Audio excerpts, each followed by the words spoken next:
তোমরাও বাড়িতে খেজুর গুড় দিয়ে মালপোয়াটা বানাবে, খেতে আলাদা টেস্ট আসে খেজুর গুড় দিয়ে।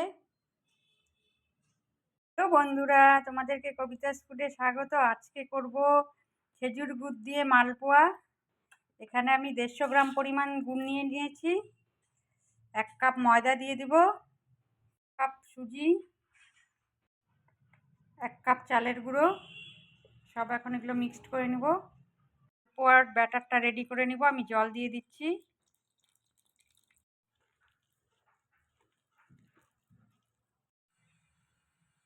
মালপোয়ার জন্য ব্যাটারটা রেডি। ব্যাটারটা এর থেকে ঘনও করব না, পাতলাও করব না, সেম এরকমই রাখতে হবে। রিফাইন তেল দিয়ে দিচ্ছি। গরম হয়েছে, আমি এখন মালপোয়ার জন্য ব্যাটারটা দিয়ে দিব। আমি একটা হাতা নিয়েছি, গোল হাতা।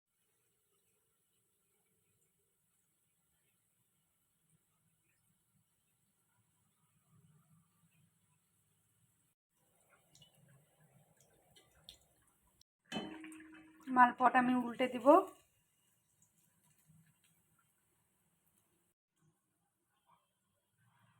মালপোয়াটা হয়ে গেছে, নামিয়ে নেব।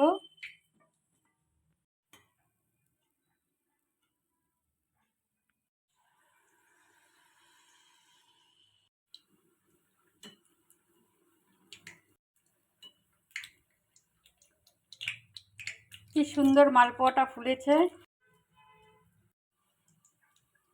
এক এক করে সব মালপোয়া এরকম করেই ভেজে নেব।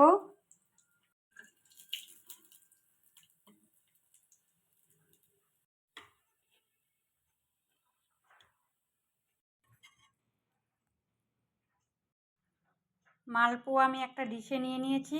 তোমরাও বাড়িতে খেজুর গুড় দিয়ে এইভাবে মালপোয়াটা করবে, খেতে কিন্তু খুব টেস্ট হয়।